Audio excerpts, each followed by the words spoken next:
നിങ്ങളെ എത്രയും പെട്ടെന്ന് നിങ്ങളുടെ അനിയനെ കൊണ്ട് ഒരു പെണ്ണ് കെട്ടിക്കണം. അയ്യോ അവൻ വല്ല വൃത്തിയോട് കാണിച്ചു നിന്നോട്. അവൻ എന്റെ ചെറിയൊരു ഉള്ള സ്വഭാവം ഉണ്ട്, അവൻ ഉള്ളു നോക്കുന്ന സ്വഭാവം ഉണ്ട്.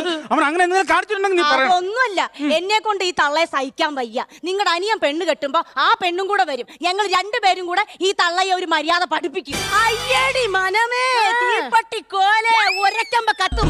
എടി നിനക്കൊക്കെ രണ്ട് പെണ്ണുങ്ങൾക്കും കൂടി എന്റെ പെരേ വന്നിടന്ന് എന്നെ ഭരിക്കാനല്ലേ? അത് ഞാൻ സമ്മതിച്ചേരൂലടി. എന്റെ കൊക്കിന് ജീവൻ ഉണ്ടെങ്കിൽ എന്റെ ഇളയ ചെറുക്കനെ ഞാൻ കെട്ടിക്കൂല. അവ ഇവിടെ കിടന്ന് മുതുക്കടിച്ച് മുറ്റടിച്ചാ പോലും ഞാൻ അവളെ കെട്ടിക്കൂലടി. നീ നോക്കിയിരുന്നപ്പോൾ എന്തൊരു തള്ളയാണോ തള്ള. ഇതുപോലൊരു തള്ള ഞാൻ എന്റെ ജീവിതത്തിൽ കണ്ടിട്ടില്ല. സ്വന്തം മോനെ കെട്ടിക്കാതെ വിടുന്ന ഈ തള്ള എന്തൊരു തള്ളയാ. എന്തിനാ ചേട്ടാ, എന്തിനാ ഞാൻ ജീവിച്ചിരിക്കണേ? എന്തിനാ ജീവിച്ചിരിക്കണേ? ജീവിച്ചിരിക്കണൊക്കെയാണേ. എന്തിനാ ജീവിച്ചിരിക്കണേ? ആ നീ ഇങ്ങനെ ചിരിക്കുമ്പോ ഏതോ ജീവിച്ചിരിക്കണ പോലെ എനിക്ക് തോന്നുന്നു. അതാ ഞാൻ പറഞ്ഞു.